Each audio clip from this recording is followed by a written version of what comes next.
never to lose. When we talk about vacation, though, it's always a cruise. It's Tony and Tommy with a TNT schmooze.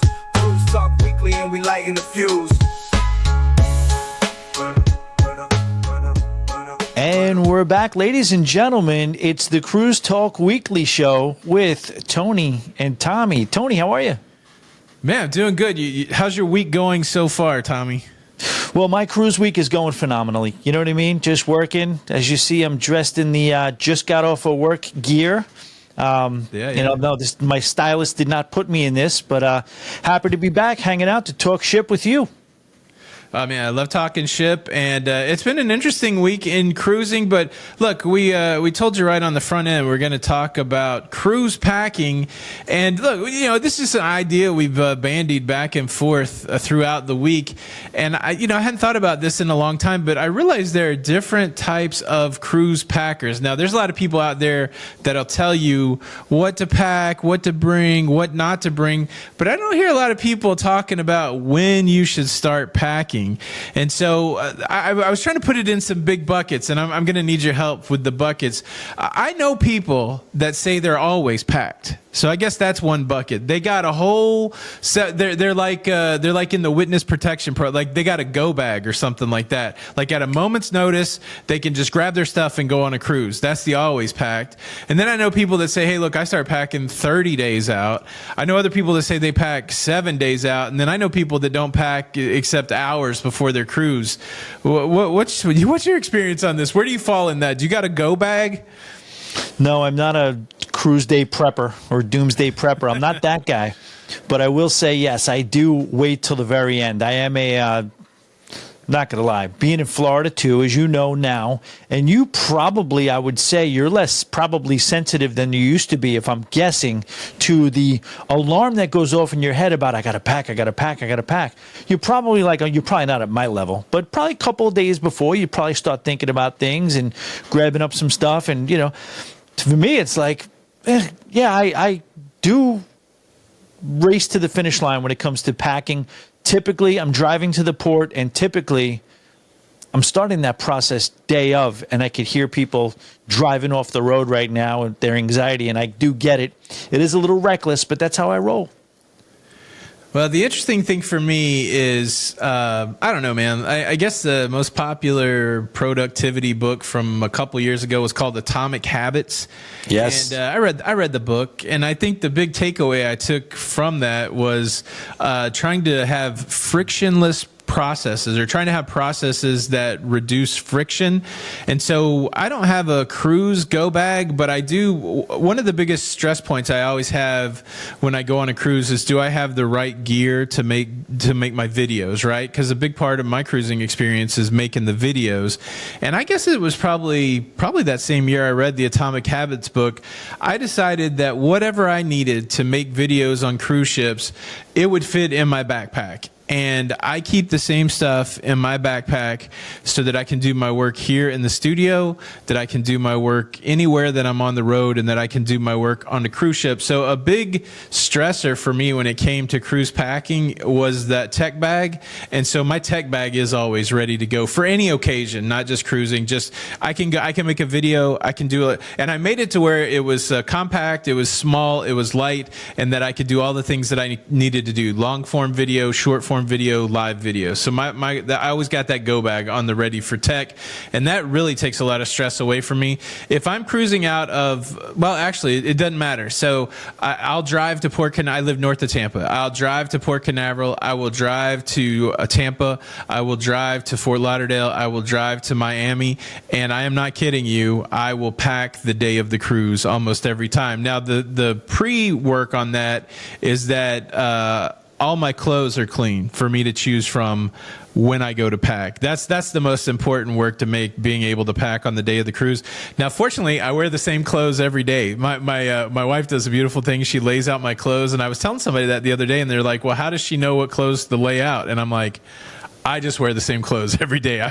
It's either long khaki pants or khaki shorts and a black t-shirt, and it doesn't change that much for me on a cruise. I used to have, like all these Hawaiian shirts and all this kind of stuff, and I realized I don't even want to think about that. I just want to grab my clothes and go. So when it comes to getting ready for a cruise, most of the time I am packing the morning of the cruise, which, as you mentioned, I think that probably freaks some people out. I have a second toiletry bag that's almost like a go bag, so I don't have to take the toothbrush that I use at my sink. I already have an extra one, that kind of thing. So I think I've just made some processes in my life to where packing's not that big a deal. I don't use a checklist. Do you use a checklist, Tommy, on your last day before you go? I'm going to let you guess that, Tony. What do you think? Man. Do you think do I look like the checklist guy? Look, you freaked me out last week when you said you don't like you're not enamored with magic. So now I'm like, maybe he packs the day of, but he's so good at it because he has a checklist, like he's got a wallet card or something like that. You got a wallet card. I use magic to pack. I wave a wand and yeah, exactly.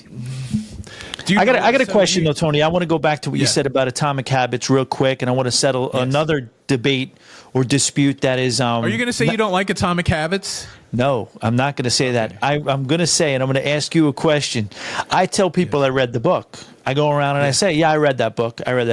Truth is, I listened to that book multiple times. Now, can I say I read it, or do I got to explain to people that I'm a fan of the audiobook?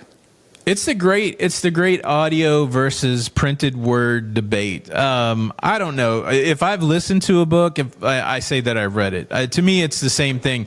I'm as much of an auditory learner as I am a visual learner, and so I think I retain things better listening to it because I almost mimic the words as they're being spoken out loud, like I'm saying them too. For Atomic Habits, I listened to it first, and then I got a bunch of kids that are all like, this year they're 24 to 34. And so for Christmas, I gave the ultimate, I'm your dad gift. And I gave them all a copy of Atomic Habits.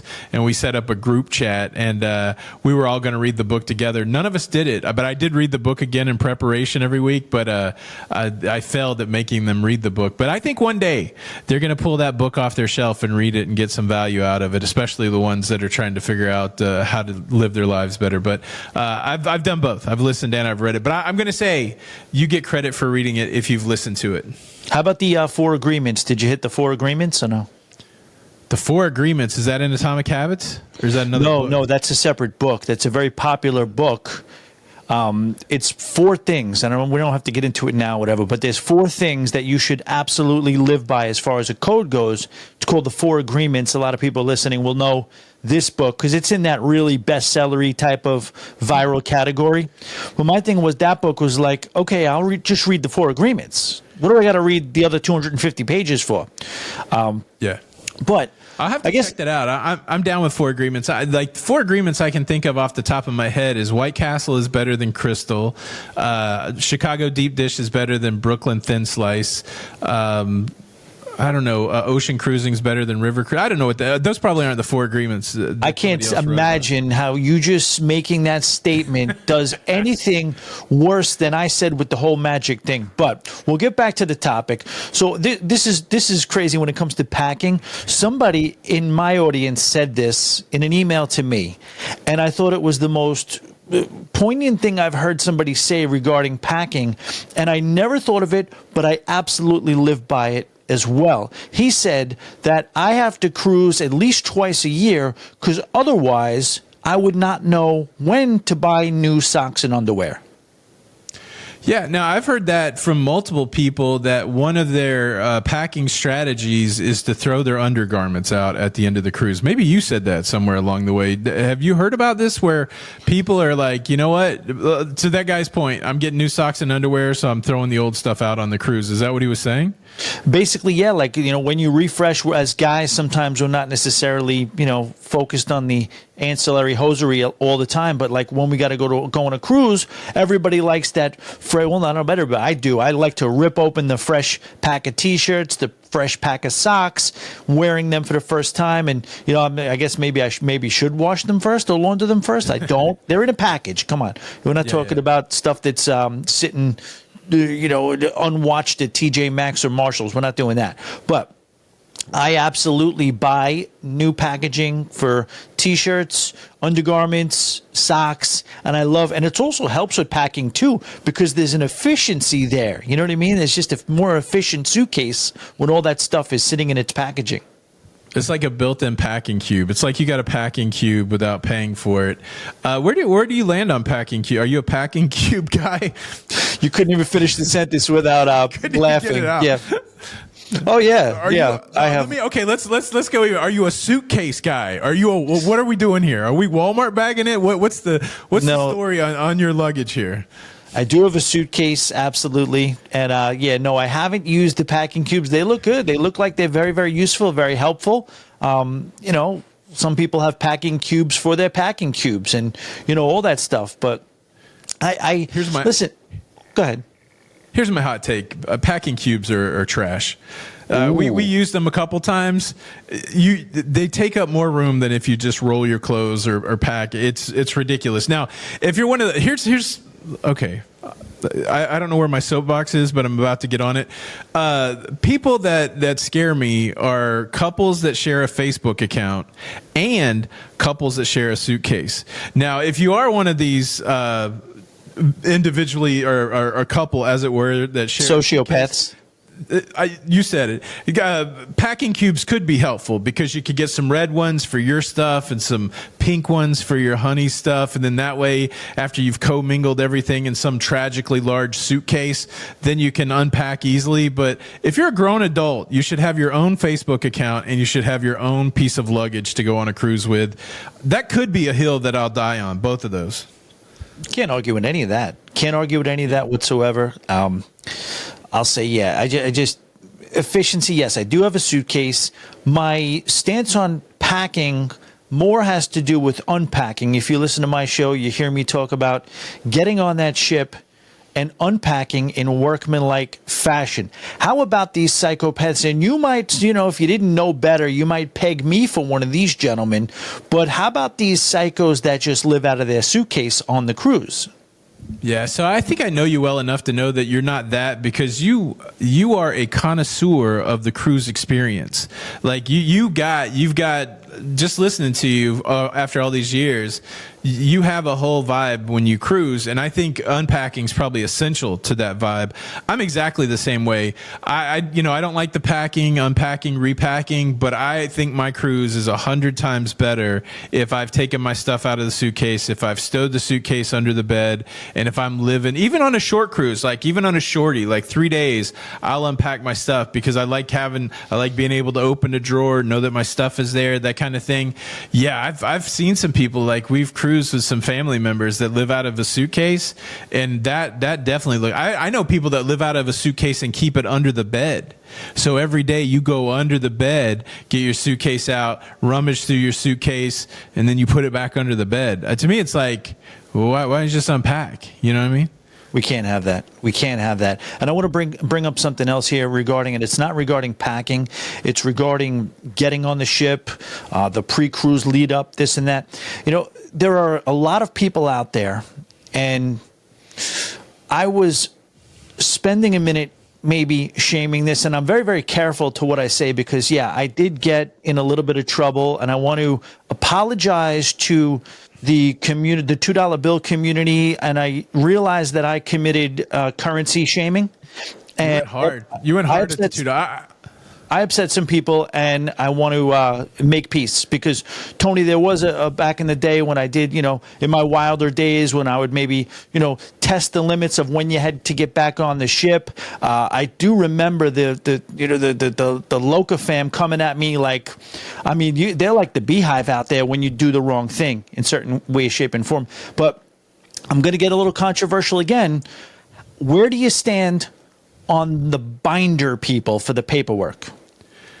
Look, It takes all kinds. Like I'm not, it's a bridge way too far for me. Like in the beginning, when we first started cruising, we had a red folder because so much of the embarkation process was paper based. So Yes. you would have to have like your boarding pass. And I always wanted to have a copy of my travel insurance policy number. And, so we would travel with a small red folder, like one of those folders that had the prongs that you could bend up and put a report in or something like that. That was probably the extent of it. But I've seen people full on like 1 inch, 2 inch binders with the little plastic where you could put a cover in it, and then you got the sheet protectors, and you got laminates, and they got pictures of the cruise ship, and they got their maps in there. It's a lot. Now, some people are into that, and I think these are probably the people that book their own cruise and they don't necessarily use a travel agent. Some people like to plan to the nth degree, but man, I'm too much of a nonconformist for that level of oversight. That makes me more nervous than anything. Now, again, no shade on these people. I'm with you still on the $2 bill. Shame or not shame, quit giving people $2 bills. That's my take. You're only doing it because you think it's novel. The person that has to go to Walmart with a $2 bill and kind of like, do your parents ever give you like a roll of pennies to go for lunch money? That's not a good feeling. That's the same thing with these $2 bill people. They're in Walmart just trying to buy their whatever. The crew members like, hey, yeah, and the people are looking at them like they're insane. If I could walk it back a little bit, this is what I'll say about the $2 bill thing, because I really do. I was told that I was like, listening to me say that was like putting a knife in the back and twisting it, because they do get an appreciation out of it. Here's what I'll do. I'll revise it. Nothing wrong with the $2 bill. Here's what I would say. Tip, go as you please, do what you're going to do, and actually leave the gratuity that would make them happy with the amount that they would spend it, and then have your $2 bills as extras on top of that. And by the way, this is for good luck. Do that if you really like the $2 bill thing. I'm all right with that. But listen, this is the thing. People want money that they can spend. I don't necessarily know that, the people on board cruise ships leaving their homelands are using currency as collectibles. They'd rather spend it. But in that other instance where you want to say this is for good luck, I like that. You want to say this is me being unique. You don't see this a lot. $2 bill, it's crazy. I do get that. But don't have that be part of the dollar amount that you're going to tip. Have it be Like, on top of that. $2 bills are only appropriate when you spell out "thank you" on the bed, and then the person has to gather it up while they're cleaning. Oh your toilet. That's really where people don't look. I've talked to a lot of crew members. I haven't asked this question specifically, but I'm going to go out on a limb and try to speak for. They don't want a $2 bill. They want a $20 bill. They want to see that. What is that? Jackson? Is Jackson? Who's on the 20? I don't know, but I don't even know who's on the $2 bill. You're right. No shame. I'm just glad that people are giving the money. Look, I gotta ask you about tipping, but let's finish this up. Now, I did ask the internet, the Chat GTP, the AI. I asked the whatever the new consciousness is.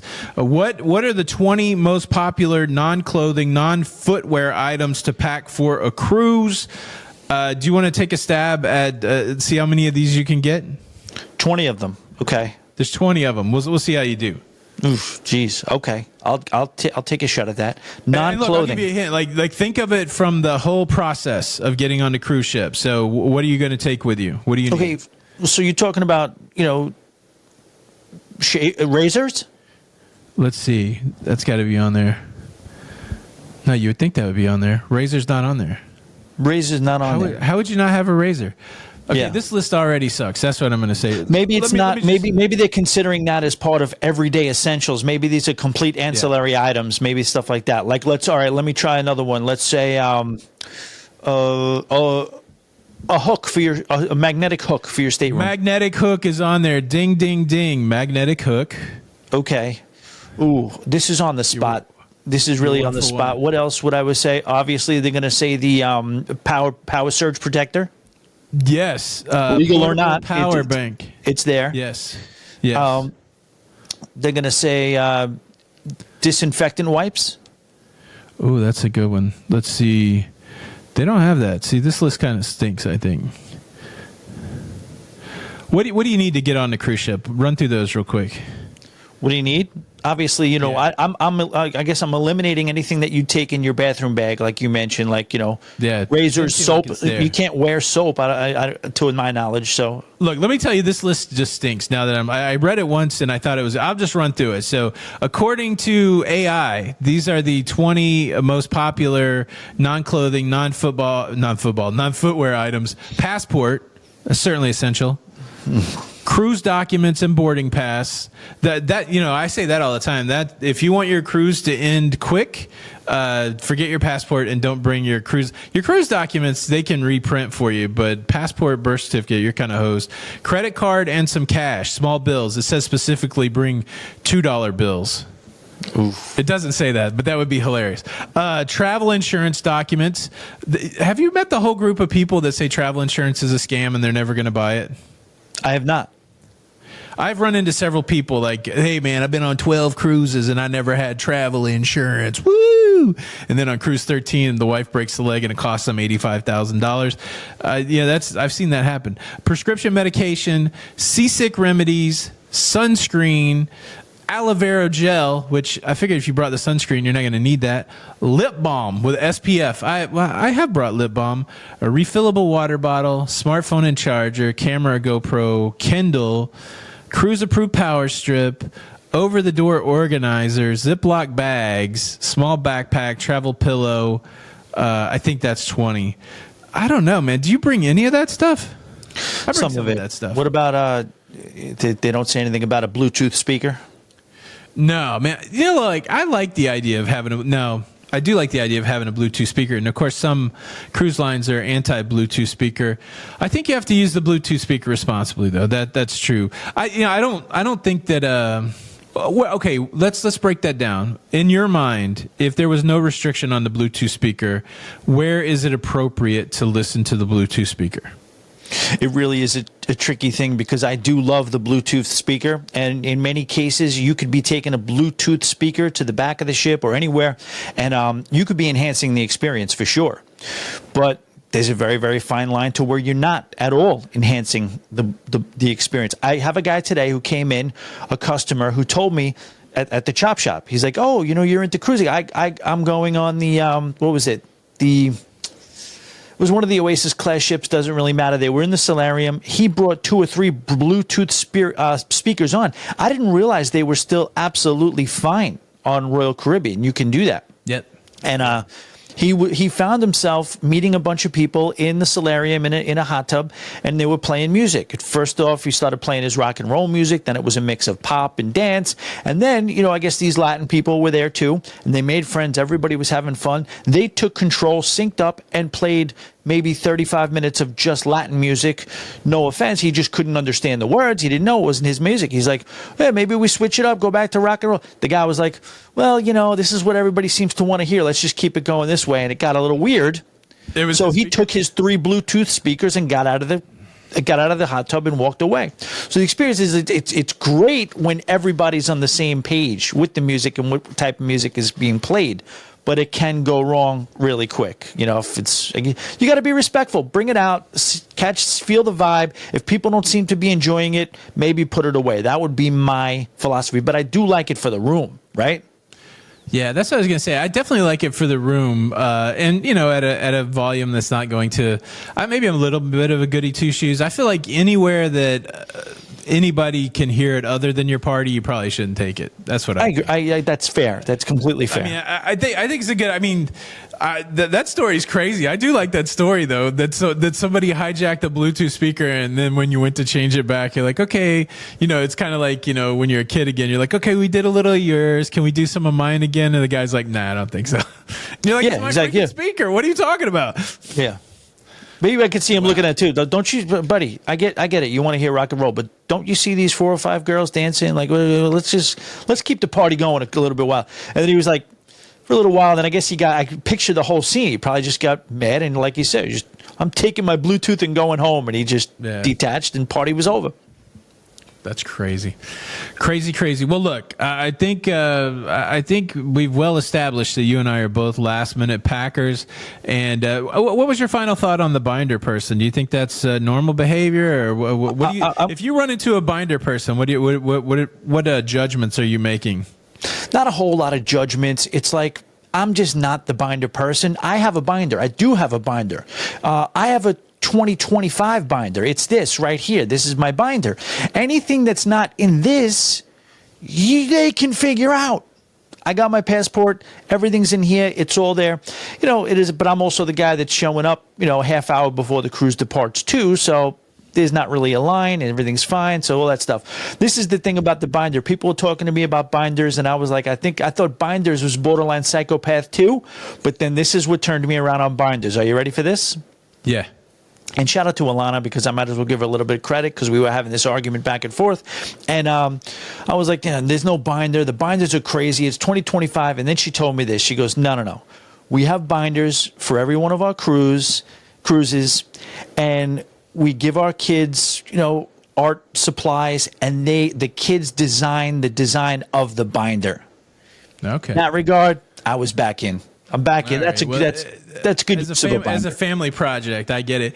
Since you're a last minute packer, any horror stories like where last minute packing went wrong, or is it always kind of worked out? No, I would say probably every single time something goes wrong, because I usually, nobody's going to agree with this, but yeah, I wake up and it's usually, I look at the clock and I realize, I should be good, but if there's any traffic, there's probably an issue. But yeah, I never really, I brought one time I usually was always having no problem bringing my steamer. And then one time at Port Canaveral, they found it, detected it, pulled it out and said, yeah, this is coming with us. You're going to have to pick this up on the way back. I'm trying to think. No, there's really, if I forgot something, it usually something small, thankfully. So no real disasters. How about you? Yes, I mean, I guess the way I was gauging it is how much money I've spent on cruise ships for stuff that I've forgotten. And normally it's sunscreen. I know I've overpaid for sunscreen multiple times. Great call. Yeah, I mean, like, I was just thinking about my walk of shame to the sundry shop, the gift shop, like, oh, okay, can I have this $30 Tropicana or whatever?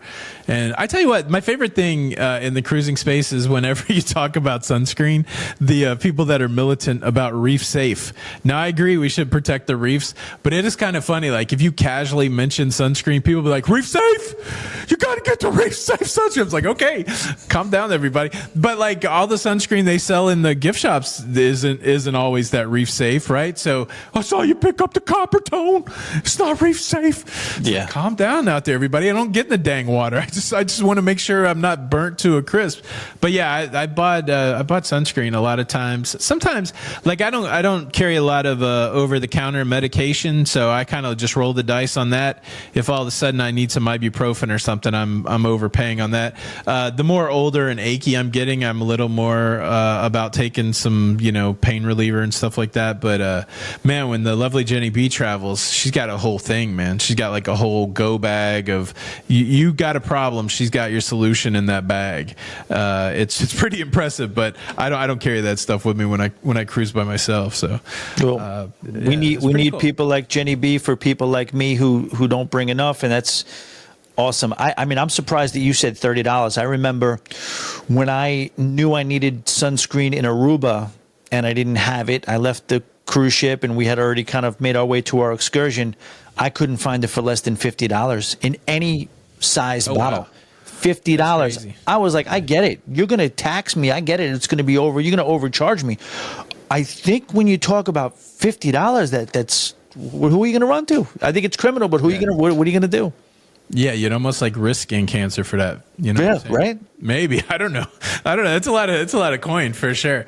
Well, look, that's the main topic. We're going to jump into some current events, but this is a great time to say I hope you guys are enjoying the Cruise Talk Weekly show that we got going on here. It exists in two forms. It exists in an audio form. It exists in a video form. You can see the video version of it at the Cruise Talk Network YouTube channel. And of course, you can find this on any of your podcasting networks. And if you do go to one of those podcasting networks, if you could do us a solid and give us a review. If it's a good review, we'll do it like they do it on the cruise ship.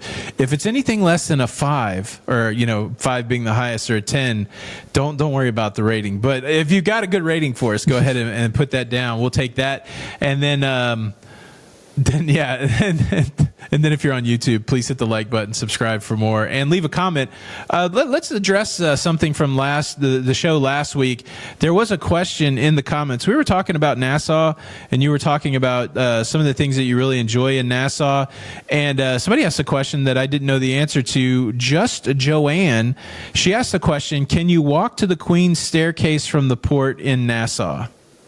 You can. You definitely can. I'm not going to act like it is the shortest walk. It's a few, I would say it's maybe a half a mile, and it's not necessarily the easiest half a mile, because Nassau does, while it's mostly flat, it does have some terrain and some hills, and you already know it's pretty hot there as well. And you got to watch. Those streets are kind of wavy and windy and crazy. But yes, you can walk to the Queen's Staircase, and it's right next to, it's packaged up nicely with the Fort Finn Castle.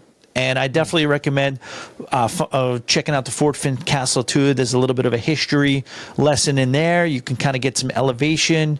When I was there, you were able to get on the roof. I think every time I'm always kind of just not baffled, but just surprised on the evolution of these ports that you go to. Sometimes you go to some of them every year. Sometimes you skip a couple of years, but they're always so different when you get back. And, I just remember Fort Finn Castle, you used to go and just have your way. You walk wherever you want, climb whatever you want. Now it's, maybe a few lawsuits later, there's a lot of restrictions as to where you can go. But the fort is a great way to view your cruise ships. It's right next to Queen's Staircase. And yes, if you're feeling hydrated and energized, no problem walking there. I'm assuming that it's easy to probably grab a taxi or something like that too. It is. There's always a lot of cabs right there at the entrance to the cruise port. So I don't know. Have you been keeping up with stuff going on in cruising this week? What story is at top of mind for you? Well, I'd like to ask you, what is the craziest thing you've done to avoid paying part of your cruise bill or gambling bill? To me, that's the wildest story this week. I have never tried to skip out on my cruise or gambling bill, but certainly you are referencing the gentleman who was on. Do you remember the name of the ship? It was in San Juan. I can't remember what it was. The A name Royal of the Caribbean was. ship. Royal Caribbean, there was a gentleman who ran up a $16,000 bill in the casino, and when disembarkation started around 9:30 in the morning, they were letting folks off of the cruise ship, and everybody was lining up, going through the scanner, showing their ship card, going through customs, and this guy just jumps off the cruise ship into the waters of San Juan. Now, interestingly, the Coast Guard is right next to the cruise port. I don't know. Somebody detected the fact that he jumped over, and they sent some jet skis out to get him, which I think is cool. They didn't even send a boat. They just had a couple agents on jet skis that went out and retrieved this guy from the water. And what was interesting is, as they investigated the fact that this gentleman had jumped off the water, they jumped off the ship, they found out that he had a $16,000 outstanding bill in the casino, that he had $14,600 in cash on him, that he was in possession of 2 cellular telephones, 2 mobile phones, and he had 5 different IDs with him. To me, again, I'm not I don't work for the FBI, but or Customs and Border Protection, but that seems like a red flag. The 5 IDs, anyways, or the jumping off the ship. What do you think about that, man? I'll get heat for this, but Tony, I kind of like this guy. It's a bold move. I just I don't condone this. I would never do it. I don't think anybody should do it. But if you're gonna jump off a cruise ship, you do it after you just took a beating in the casino. All is lost. You're probably really in a bad way. Listen, let me take a shot. I can see land. Land is approaching. It's where me and you spent that fun day together, walking around. We enjoyed the tripleta. But yeah, no, you can't. Of course, it's crazy. Of course, it's insane. Of course, he's, you just never know. We see so much stuff in the news lately. In general, you got to stop trying to get into the heads of these people that are out of their minds. I mean, yeah, he just must. Go ahead. Here's the thing that hit me, though. Did he take a beating in the casino? So obviously he ran up a $16,000 casino bill, but he had on him $14,600. So was this guy just trying to make away with money that he'd somehow charged? Because I don't know. Like, we don't have the full details. But again, that's another scenario where the math isn't mathing. Like, I understand if he's got a $16,000 casino bill and $0, that sounds like he took a beating. But this sounds like he found some way to withdraw over $14,000 and he was just trying to get away with it. I don't know if that's true or not, but I can't reconcile the fact that he had a big bill and he had almost enough money to pay it off. Like, that seems a little weird to me. You're absolutely right. He may have just kind of like put together a wild harebrained scheme. Okay, now I like him a little bit more now, I guess. I mean, no, I am kidding. If this was, there's got to be a better way to try to make $15,000 than come up with some harebrained scheme to get $15,000 of the cruise ship's money and then escape with it, so you're not responsible. I mean, I guess what's on his packing list? A whole lot of what do you Ziploc bags, right? He had to bring Ziploc bags to try to had the Ziploc bags, right? I mean, insane. But then there's that other one. Did you hear the other one regarding the GoFundMe account? Oh, yeah. I haven't really got too deep in it, but wasn't it like, was it the lady's cousin or brother that was ill, right? Yeah. And it was about a $30,000 donation from the GoFundMe, of which $2,000 was used for the right purpose, and then maybe a good $6,000 to $8,000 of it was used on a beautiful cruise. And Tony, how insane is it that these people that come up with these harebrained schemes, and then they have these elaborate good times, and then they put it on Facebook every single time? That's the best, really. So, look, I'll play devil's advocate here. I'll take the heat if I have to. Look, I got a cousin that's not very computer literate, right? We're just saying, for instance. And, cousin's got some sort of disease. And I'll put on, not all heroes wear capes. I'll be like, look, I know how to use the computer. Let me set up a GoFundMe account for you. Now, look, I'm going to have to take a little for myself because I'm a busy person, so it's going to take me a little effort to put up sad pictures of you and write about your disease and all that kind of stuff. So I'm going to have to get a little taste. And how much you need? You need $2,000? Okay. How much did we raise? Not important. Here's your $2,000. And then it's like, I'll be back next week. Yeah, of course. I think the mistake was I don't know that the mistake was taking a fee for helping the cousin set up the GoFundMe. I think you're right. I think the mistake was putting it on Facebook. How stupid is that, honestly? You're like, two things. How could you not think it was wrong to take the GoFundMe money and go on a cruise? And then on top of that, to boast about it on Facebook.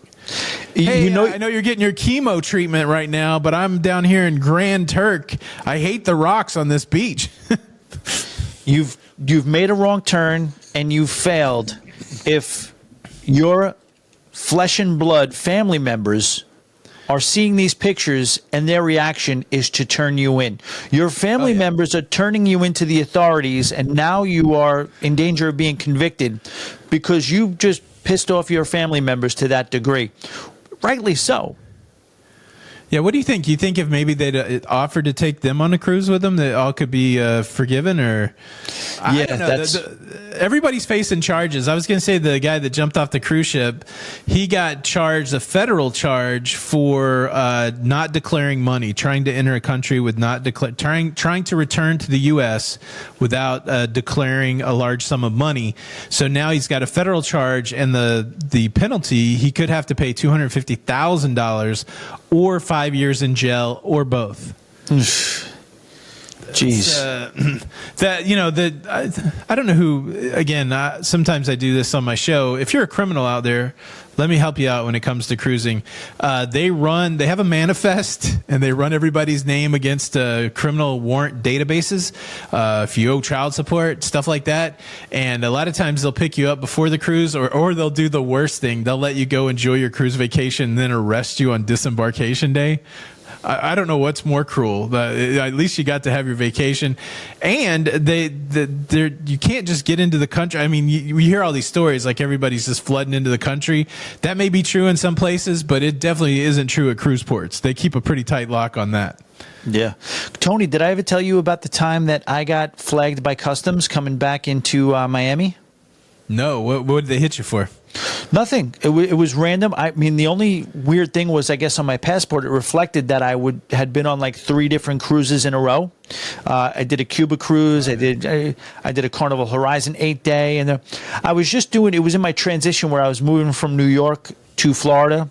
I did have some, decent little expendable cash on me. I did want to go to Cuba. I did basically, and I got a couple of really good casino deals on some of the cruises. So I was basically on a cruise for 3 out of the 4 weeks in one particular month. And for that, whatever reason, on the last one, I was getting off and they asked me to hold on. They just stand by for 1 second. That easy process. Usually they just boop, and then you go. They did the boop, and then they said, "Oh, just give us 1 second." 2 officers came up to me and said, "Sir, you're going to have to come with us." And I followed them to the room, the interrogation room, and I just watched them while they're putting on these latex gloves. They told me, "We're going to do a full search of your suitcase, and if there's more suspicion, this can include a body cavity search." And I'm like, "What is going on here right now?" And I'm like, "What?" They're like, "Tell us, why you cruise so much?" I told them I had a podcast. I'm like, "Well, you may have an interesting story for your podcast." And they searched every single thing. And at the end of the cruise, they opened up the bags. They had the gloves on. They searched. There was no problems. There was nothing. And they just let me go. And that was it. But I was a little nervous. I was a little crazy. It hasn't happened to me before or since. I always get nervous. Like, do I have anything to declare? Yeah, I declare that I'm afraid to go through this process because I don't know what's going on. But yeah. I do. I tell you what, I am very grateful now for the biometric scan, like the photo recognition and stuff like that. It really has added some ease to the process where you don't have to necessarily.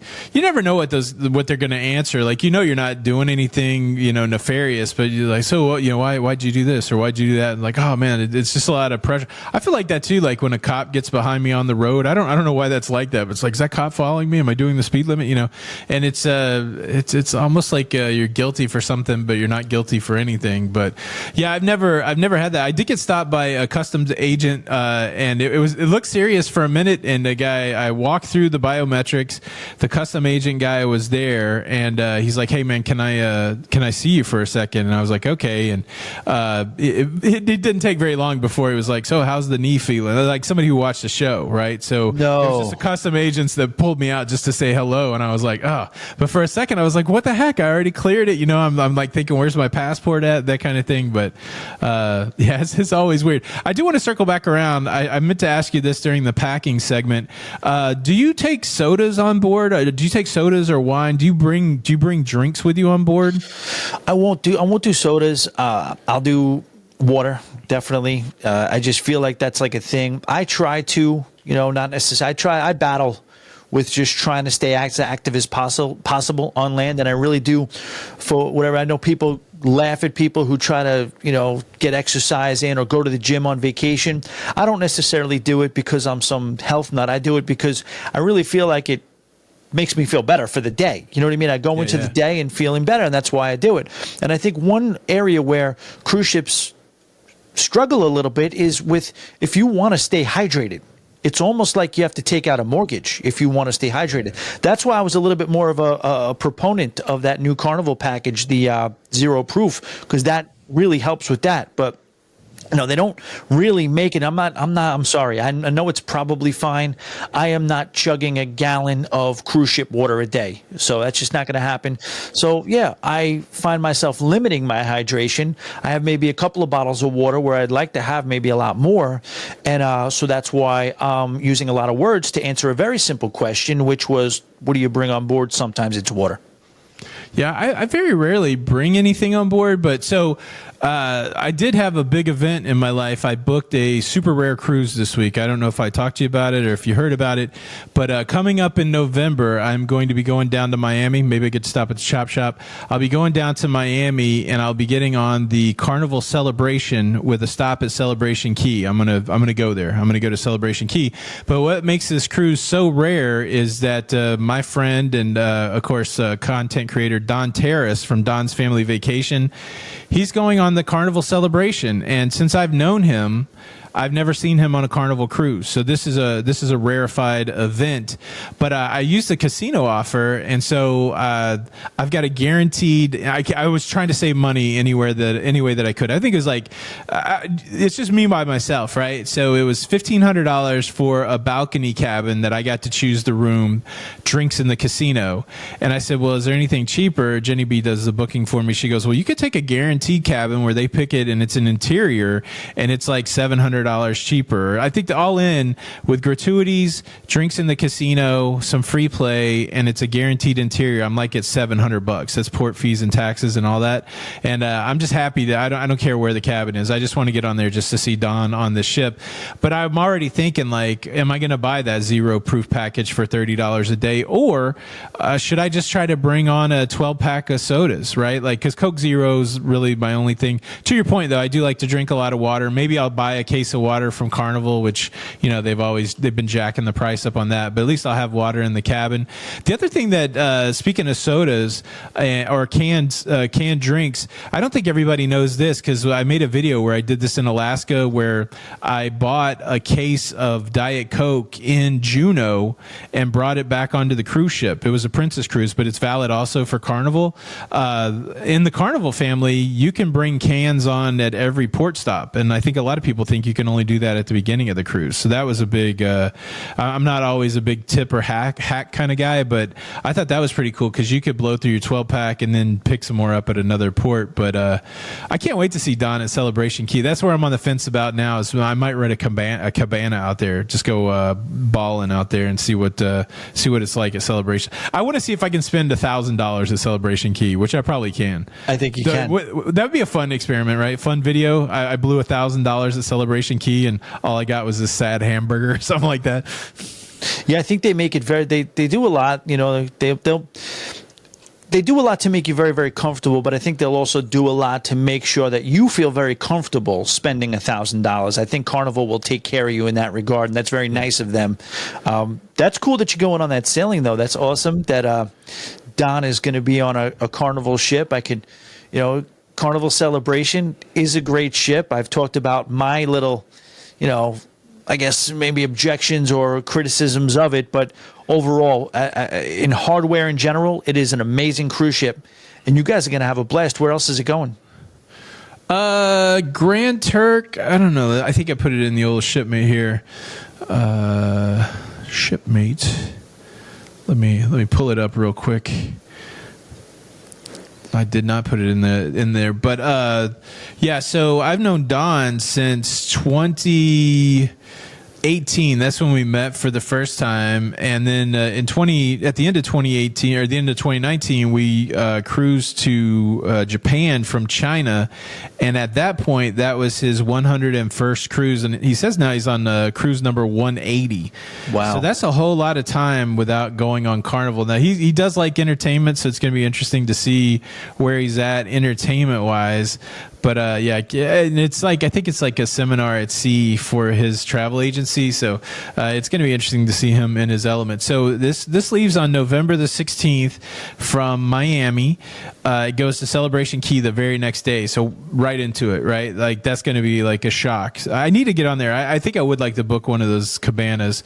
Day 3 is, or the second day, the 18th is Nassau in the Bahamas. I'm not getting off at Nassau's trash. I just want to say that. that. I'm just kidding. I'll get off in Nassau. I might do that Queen's Staircase because I've never been there, and I've never been to that fort that you were talking about. And I like forts and I like staircases, so I might have to check that out. Maybe get some conch fritters somewhere. Sea Day, Amber Cove in Puerto Plata, and Grand Turk, Sea Day, and then back to Miami. That's awesome. That should be a nice little cruise. Yeah, I think it'll be fun. And then I think I'm on the Princess's new ship. They're having their naming ceremony earlier that month, so I get to check that out. The other thing that I noticed. Oh, wait, go ahead. No, I'm sorry. Wouldn't it be a phenomenal twist if Don got on a Carnival cruise ship and then started getting, overindulging in the booze till 3 a.m. He gets in a couple of fights and then he gets banned. If Don gets banned, just when in Rome type of thing, just get on Carnival and just let it all go. That'd be great. I would love to see Don. That's a video right there. Yeah, I'll do everything I can to capture that if that happens, for sure. Okay. The other thing that was interesting I wanted to talk to you about was they've laid the keel for the next, or the fourth Icon class ship. So what do we got? Icon of the Seas, the first one in the class. Star of the Seas, the second one. Legend of the Seas coming out in 2026, and then a yet to be named fourth Icon class cruise ship. I don't know if you saw the pictures of this, but it's just fascinating to me how, I said, in my mind, that these ships come from nothing and then become something, but then just to see just the little part of the keel that's being laid that's eventually going to be this massive cruise ship, I thought that was pretty cool. You got any, what do you think they should name that ship? Ooh, okay, so you got Legend, you have Icon, you have Star. I'm a little on the spot here with this, but that's okay. I would say Epic is already taken. But they double dip, right? It's so funny that you've got Star Princess and Star of the Seas coming out in the same year. The Revolution of the Seas. The Revolution of the Seas, or the Evolution. Revolution. I was going to say Evolution. I was going to say Evolution first. I like that. I think Epic's good though. Epic of the Seas. I like the short names. I think they do better. Yeah, I don't know, when there's so many mysteries right now. The other big mystery is the other thing I was going to ask about are, they put these coins in there for good luck. Do you think do you believe in luck? Do I believe in luck? I believe in momentum. I believe in, if you've spent any time in a casino, you do believe in luck, and so I kind of do. I just think that, that's when you're in a casino, that's, you could have any strategy you want, whatever you think is going to, nothing beats a good table and a cold dealer. The dealer's got to get cold. When the dealer gets cold, you feel like you can't lose. When the dealer's hot, and you know that feeling, when those tens just keep coming and you're just questioning everything, yeah, you can't tell me that luck doesn't exist. That's an interesting. That's a whole nother interesting conversation. How do you feel about people that berate the dealer for their own bad cards at blackjack? Yeah, you said, if the dealer gets hot, it's not. I see people get mad at the dealer for getting hot, but the dealer really doesn't have anything to do with it, right? No, the only problem I have with dealers is when they, and this will happen, they work on tips. So most of the time you get the dealers who are rooting for you. They're trying to bust. Those are the best. When you have that, you're good. But some of them hate their job and their lives so much that they don't want your tips. They'd rather see you lose than get your tips. You think there's some sadistic satisfaction going on? Watch that is kind of funny, and I won't disagree with you, because I've seen people that you could tell, and I was thinking about that, and I think I've asked a dealer or two, do you feel like you've dealt a million hands of blackjack? And think about the monotony of that, of dealing a million. What could anybody say that they haven't heard, or what any kind of people being coy or trying to be funny or trying to especially if you go to a land-based casino. you go down to Tampa, or you go to one of those old casinos in Vegas. When you were working in AC, I'm sure you ran into a dealer or two that looked like they've been working there since they opened the place in 1952. Sure. There was nothing you could say to that person that they'd never heard before. And those are the ones that I find looking at you like, I just hope you lose your money and leave me alone. Like, leave the table, you know? Well, let me ask you. So, what kind of dealer? Like, what are your pet peeves with dealers? I know you're a big brain guy, so it probably doesn't bother you as much. But I don't like when they rapid fire. No, I don't like a fast deal. I don't like a slow game either. So it's especially it's got to be right in the middle. Yeah, it depends on the game too. Like, I'll tell you, I love to play craps, right? And I started out going to a riverboat north of Nashville, and there was what do they call it? The box man, the person that sits. So on a craps table, you got 3 dealers, and you got a box man, and then you got a pit boss that roams around. And there was a box man that was constantly barking, fast game's a good game, fast game's a good game. And, you know, for him, it's because that's going to be more bets per hour, that kind of thing. But there's nothing worse than somebody that's holding up a craps game. You're sitting there waiting for the dice to fly, and you got a lot of money, and it's annoying. But the same thing on the, sometimes I'll sit by myself at the blackjack table, and if the dealer's too fast where I can't even count, like add the cards up, it drives me crazy, and I'll switch tables. It's got to be somewhere nice in the middle. And I have noticed that is one thing that people will comment on, like, oh, you're dealing so fast.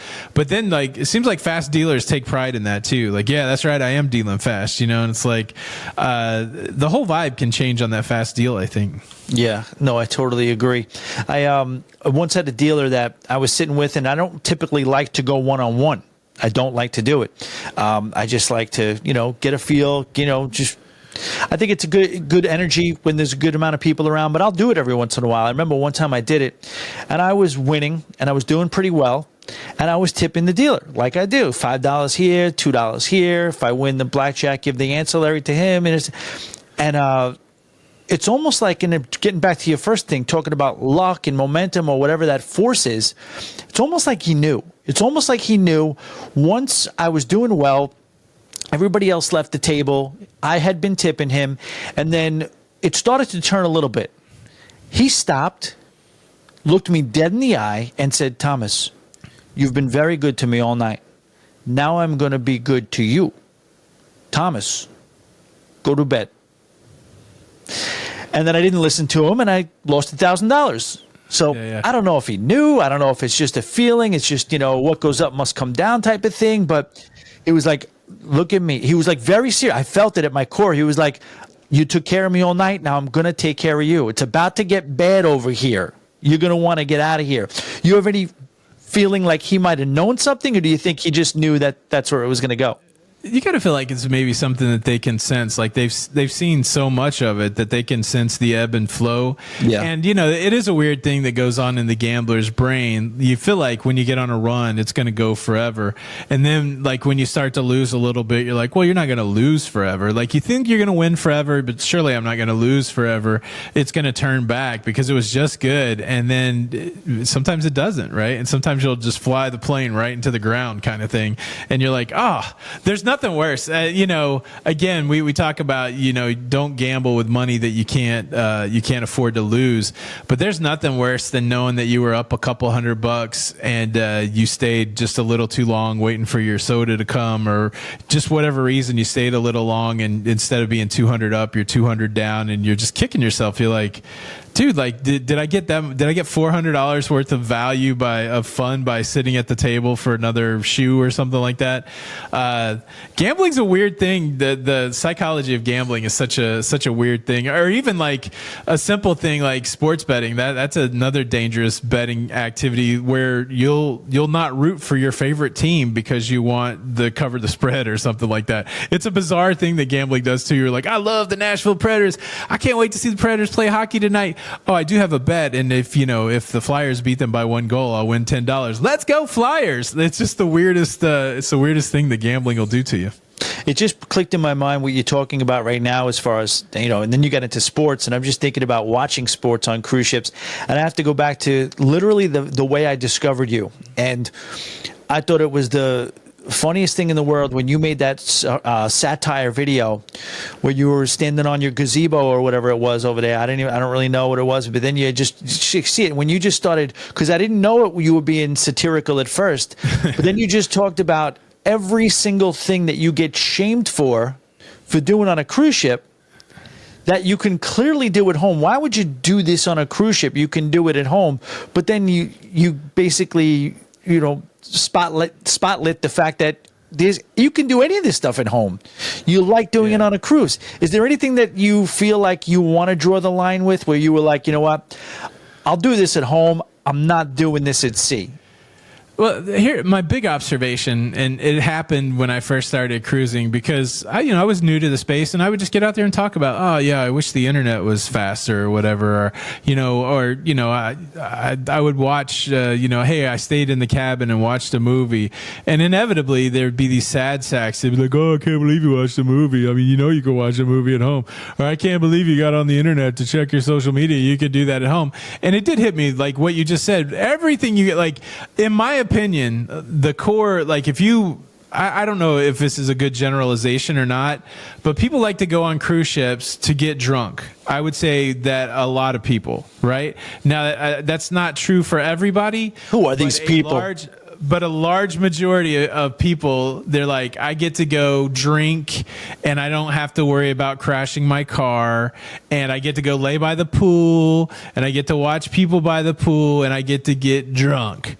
And I'm like, okay, I don't begrudge anybody that being their cruise experience, but don't come at me and be like, oh, I can't believe you want to, watch TV.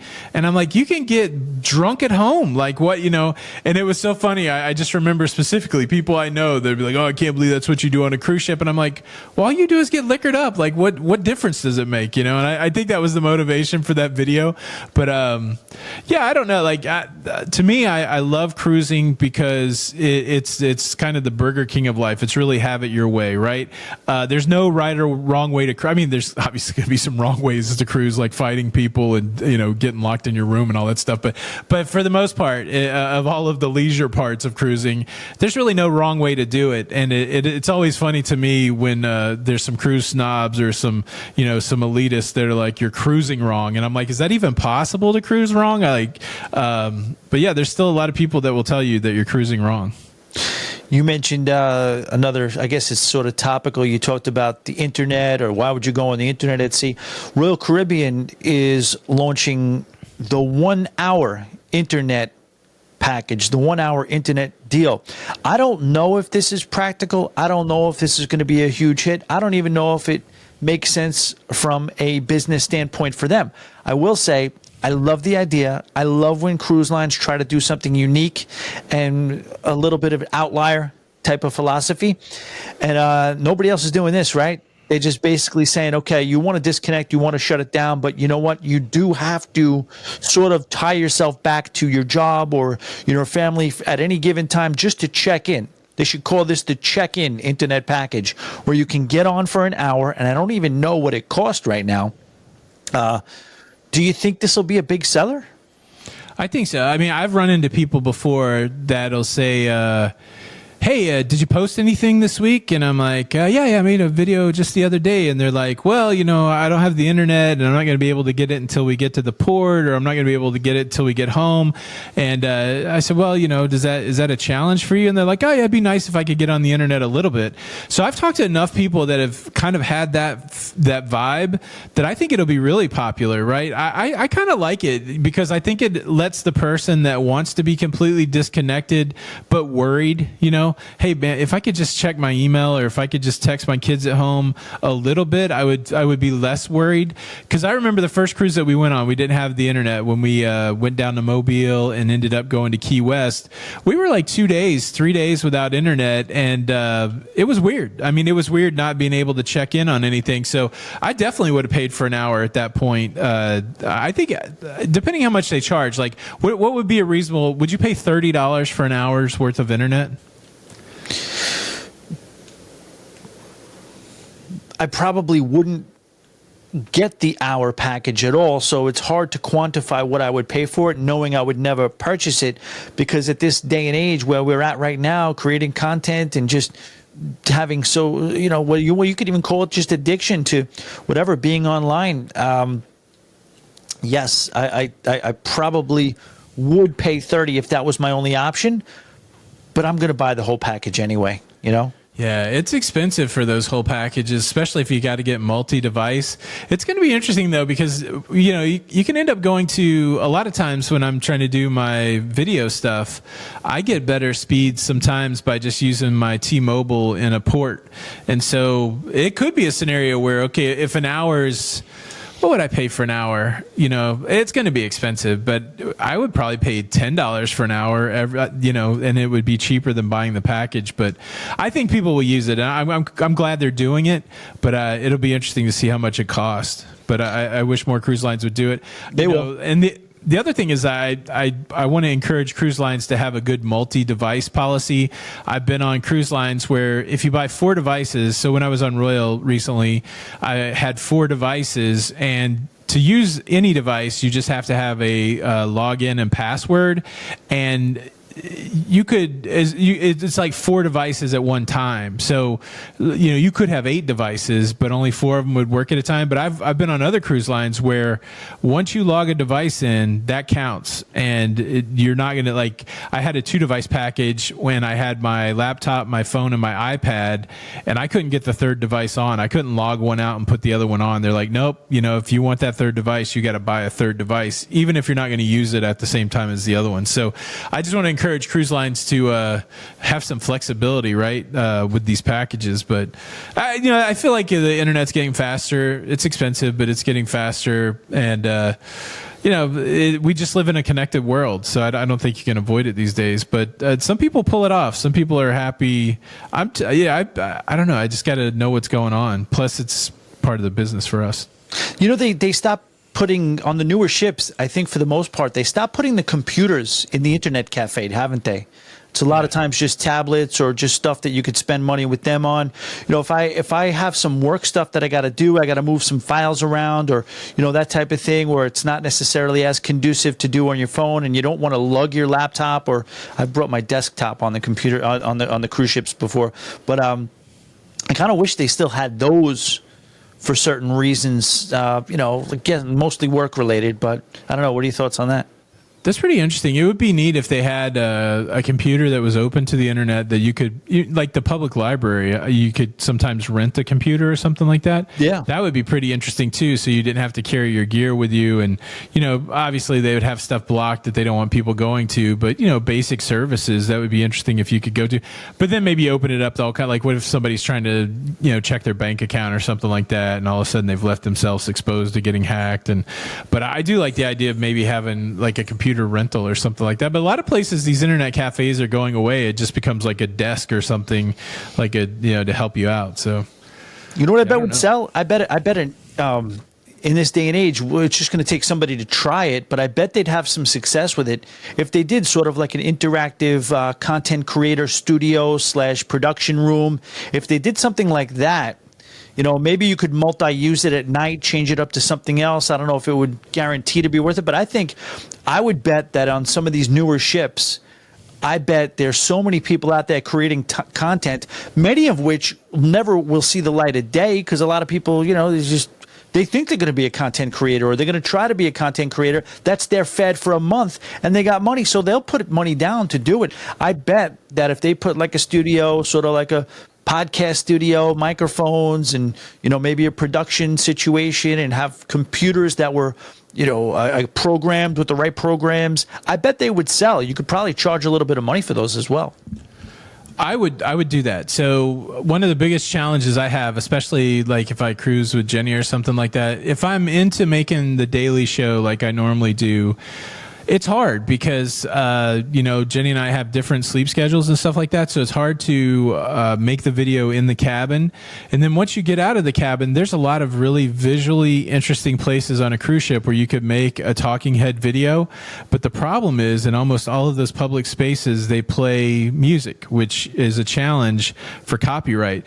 So if you're telling me that somewhere near the photo studio that I could rent an area for an hour that has an interesting look to it, that doesn't have music playing, that I could go record a video, I'd probably pay 20 or 30 bucks a day just for an hour to do that. I don't know what they would charge, but then even to your point, like even if they've had a camera set up or a mic set up, that would even be interesting too. But yeah, it's the wildest thing. It's a fun problem to solve, like finding somewhere interesting to film.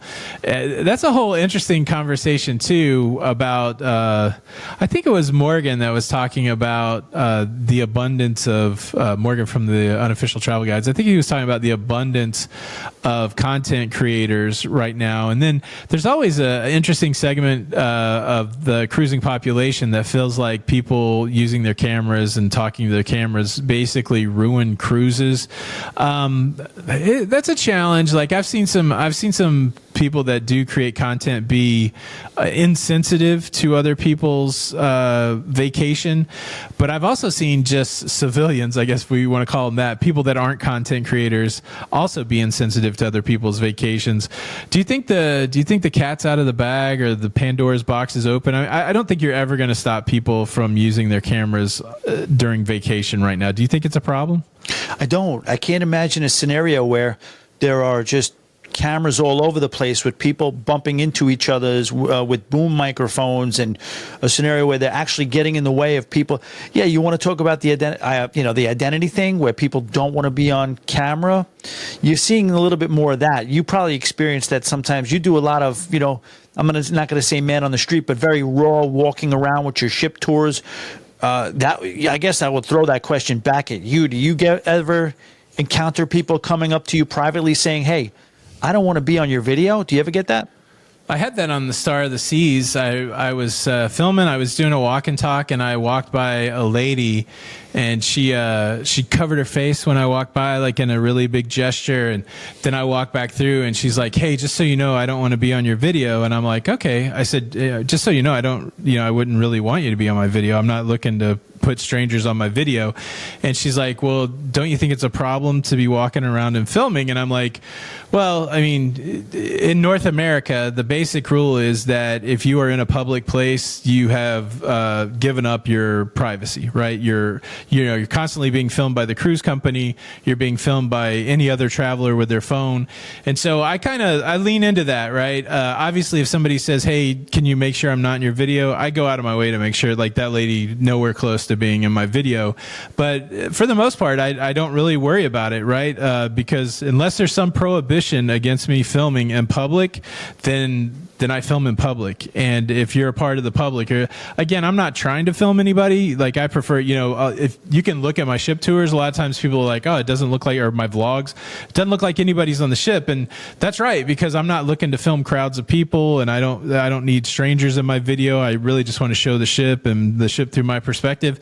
But, yeah, I used to be a little more uptight about it, but, I started to realize that all of us, I've had people film me. Like, somebody posted a picture one time where I was in Sorrento's with my family, and somebody was taking pictures of me from a couple decks up, and like, "Oh, there, I saw him," and then they're posting that on the internet. So, I just think that's what it is when you're in public. I mean, that was very specifically, filming me, but, yeah, I don't know. What do you think? Do you think people should have privacy on a cruise or in public?